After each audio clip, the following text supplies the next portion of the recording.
Another stop, another hotel. We're headed back now. We're in Beaver, Utah.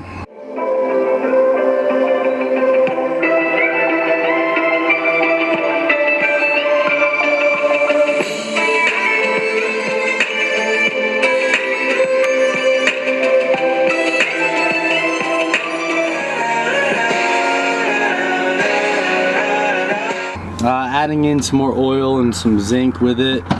This thing does burn oil, but other than that, nothing to report. Man, it's probably burning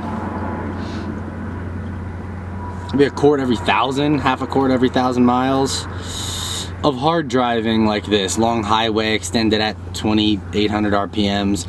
But it doesn't really burn if I just drive it around, you know, around Denver, around that area, and off-road and camp. It's only on these long drives that it burns. So whatever, don't care. Other than that, it's fine. Not gonna do anything with it. But we did have to do a couple things. Did replace, that's a new windshield wiper motor. That thing crapped out on us on the way out here, but the new one works now, so that's cool. But as it goes, we haven't gotten any rain, so haven't needed to use it. New master cylinder, but I showed you guys that. I did have to adjust the clutch slave push rod again, because the old one, when we set it up, it was clearly dying and it wasn't pushing as far. So when I put the new master in, it we didn't have enough clutch engagement, so I had to make an adjustment on that. But luckily that stuff's all pretty straightforward. I've done it a number of times now. And we'll just add some oil. Dog's eating. Hunter's trying to get her to eat.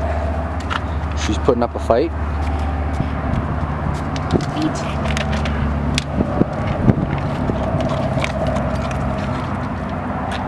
That is action shots. Alright. Let me add the oil and we'll get back on the road. We got some hours to put down today. Come on. There's road noise, the lighting's probably terrible, and it's probably out of focus. But we're back, we made it back. Uneventful. Didn't film anything on the way back. We just cruised straight back. Now I'm gonna give the truck a much needed wash. But we did burn probably half a quart to a quart every 1,000 miles, or half a quart to 3/4 quart, somewhere around there. It doesn't leak at all, so it's gotta be consuming it.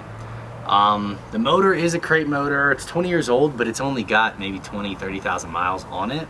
So let me know what your guys' take is on that in the comments below. I'm probably not gonna worry about it, but like, I assume it's just worn rings or something. Maybe the car sat for a long time and a little bit of rust on the cylinder walls at some point. I don't know, but let me know what you guys think about that. Other than that, we'll just wash it.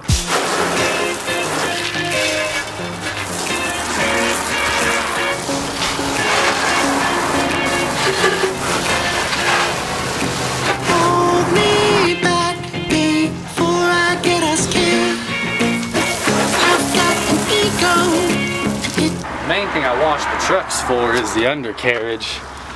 All the salt, and we did drive through some salt.